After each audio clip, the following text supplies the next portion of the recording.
The article I found on social media is how social media is affecting our lives. The interesting part about this article is how it opens up talking about followers, and it compares their followers on this news site, the Rockland County Times, to Jennifer Lopez.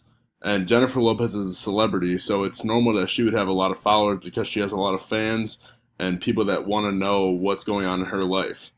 And so this news article and this news outlet, a lot of people care about the news, but they aren't the biggest news story ever.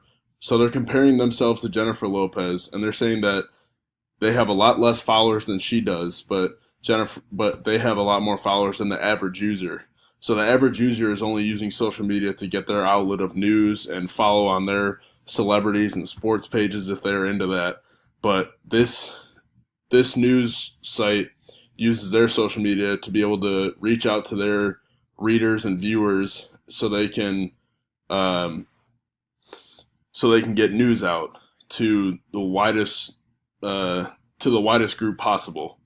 And so they talk about how social media is affecting our lives. And one of the main things that they talk about is that it's disconnecting us. And I agree with that completely. And it's saying that people are more into conversations over the phone, on Twitter, on Snapchat, on even iMessage, which isn't a social media, but Instagram and Twitter. And it's disconnecting us and it's making us less confrontational or conversational in person. And people are more likely to be seen with their phones out or with their phones out or talking on the phone or anything like that. So they're making people less social in real life, but more social online. And another thing that it talks about is that it's harmful for our health too, right here. And it says that it happens because people are constantly concentrating and overthinking, photoshopping and projecting their lives in social media to look better than others. And this is a very real thing, how people can be in a bad situation in their life, but on their social media you would never be able to tell because they always post things about how they're so happy or how good their life is going right now. But there's a lot going on behind the screen that is affecting them mentally, but people don't know. So it can be a huge problem for some people. And it says that social media makes people compare and despair. So people compare their lives to others. So people may have, like I was saying, people may have a bad life at home, but their Instagram posts or their social media posts or Twitter posts may not show that. So they only show the positives. They never show the negatives.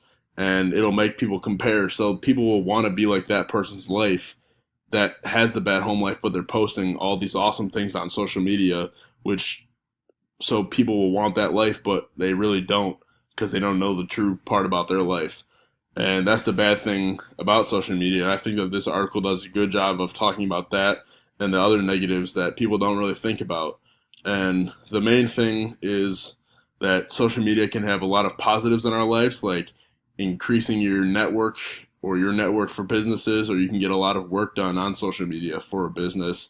And you can also build your own personal network, or you can connect with new people. But social media can also affect us in many different ways that people may not think about.